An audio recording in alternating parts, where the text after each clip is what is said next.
आपले महायुतीचे अधिकृत उमेदवार आणि खऱ्या अर्थानं ज्यांच्या रूपाने पुन्हा एकदा शिरूर लोकसभा मतदारसंघाचं रूपटं पलटणारं ठरणार आहे त्या आदरणीय शिवाजीदादा आढळराव पाटील यांच्या गावभेट दौऱ्यानिमित्तानं उपस्थित व्यासपीठ उपस्थित सर्व सन्मान्य मान्य उपस्थित असले माझ्या बंधू भगिनी माता भगिनी तरुण सहकारी मित्रांनो, सर्वप्रथम दादा हवेलीचा विद्यार्थीचा अध्यक्ष नात्याने मी आपल्या हवेली तालुक्यात हार्दिक स्वागत करतो।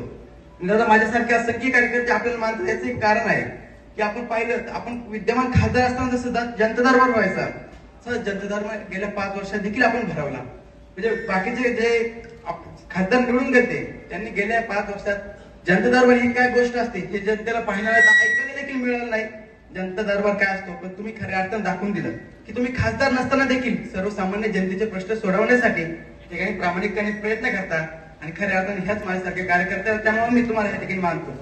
आणि मी एक सर्वांना गोष्ट सांगू इच्छितो की जर केंद्रात आणि जर राज्यात एका विचाराचे जर सरकार असेल खासदार असेल तर खऱ्या अर्थाने विकास कामाला गती मिळते।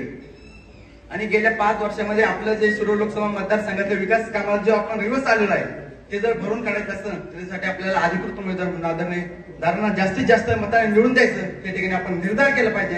या ठिकाणी मी सांगू इच्छितो आपण सर्वजण या ठिकाणी उपस्थित राहिला उपस्थित सर्वांचेच पुन्हा एकदा हार्दिक स्वागत करतो। अधिकचा वेळ न घेता या ठिकाणी थांबतो। धन्यवाद। पुण्याच्या पूर्व भागातील 1938 पासून ग्राहकांना गुणवत्ता व सेवेची हमी असलेले अग्रवाल स्वीट्स म्हणजे नुसती परंपरा नाही तर चोखंदळ खवयांसाठी मेजवानी आहे। स्वर्गीय मुन्नालाल अग्रवाल यांच्या प्रदीर्घ वारसा सांभाळत अग्रवाल कुटुंबियांनी स्वीट्समध्ये ग्राहकांची गरज ओळखून अस्सल तुपातील पदार्थ आणि तत्पर सेवेचा वारसा जपत फूड क्षेत्रात नावलौकिक मिळवला आहे। हडपसर गाडीतळ व आकाशवाणी रविदर्शन येथील अग्रवाल स्वीट्सच्या शाखेला नक्की भेट द्या।